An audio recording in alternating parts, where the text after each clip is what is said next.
Then according to my next guest, there are foods that you can eat that'll make you look younger, right? Well, joining me now is dermatologist Dr. Harold Lancer. Dr. Lancer, good to see you. Great to be here. Okay, so your book is called Younger, right? Perfect, don't you think? You think it can draw a lot of attention? Who wouldn't want to read that? All right, so basically the idea is that what we eat can affect how we look. Absolutely. Right? Okay, so on the table here we've got, some good stuff and some bad stuff. So I want to get to the good stuff first because I love this because I eat all this stuff. It makes me feel better when you pick the stuff I eat. Okay, right? So what is it? What do you have here, and what is it about these things that make you look younger? Well, here, for example, I mean, when it comes to things with a little bit of good oil, healthy for you, whether it's in salads or just by itself, you have avocado.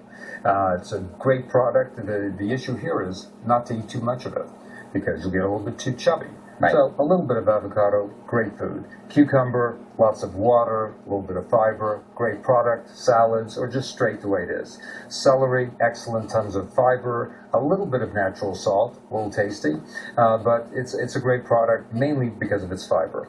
Carrots you have to be careful with. And you have to be careful with in terms of the number because they're a little bit sugary, a little bit of fattening component to it. Because a lot of people go with one of those bag of carrots. I mean, that's the thing about this that makes me a little bit crazy when, we talk about healthy fats. If you go, oh, it's healthy fat, I can have like a ton of it. You can't have a ton of it. No. And you can't have a whole bag full of baby carrots, which people do. Because tons of calories, and so just a little bit. So the quantity is the thing. And then when it comes to berries and desserts, everybody's asking about desserts. So you have raspberries, blueberries, and all sorts of other berries. Again, a great source of mild, good sugars, but again, it's the quantity. A little bit. That's what's important. Okay, so if someone's going to eat this stuff and they say, you know what, I want to look younger. How much of it do they have to eat? How often do they have to eat it? And how long do they have to eat it before they're going to get an effect? Well, actually, if you change your diet, within about a week, you will actually start to feel better and your skin will look much better. It's pretty much outlined in the book, but that's basically a timeline. 1 week will start to show changes. Well, what I like about this, though, is that really it's not about just doing this occasionally. It has to be a lifestyle change, right? Absolutely. You have to say, you know what? This is going to be the way I eat from now on. And I want everyone to kind of notice everything here in this section is natural.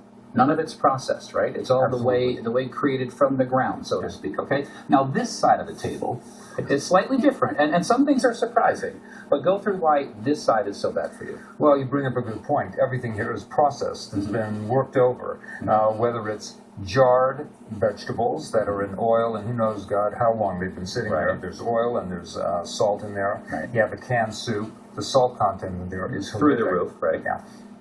You see the empty carbs and the empty calories that are in cookies and bread and croutons. That is sort of one bunch of useless calories, and that is doing nothing but rotting the skin. It's just confusing the skin, the nutrition's off, oxygen transport. It's just a bad story.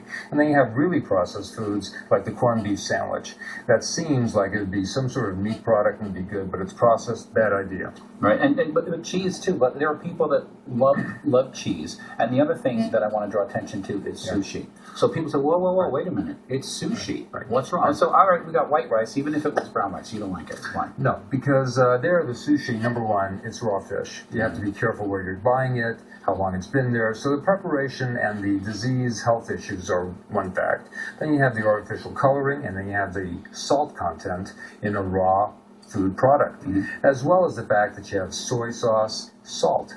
So there it's a salt burden, a carbohydrate burden. There you have a dairy burden in the cheese.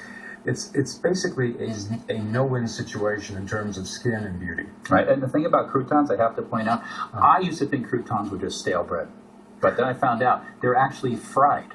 So it's fried bread. And when I read that, I totally crossed them off my list. All right. That's right. Even if they're theoretically baked, there are some additives in the program. It's just not a good win situation. Right. Dr. Lancer, the book is called Younger, basically a dietary guide to looking and feeling great, right? It's part of the program where skin looking its best requires a little bit of an effort on a person's part, and diet is a huge part. All right. Big reward, though, in the end. Dr. Lancer, thanks so much for coming in. Great. Thank you. All right. Coming up next, your doctor's orders.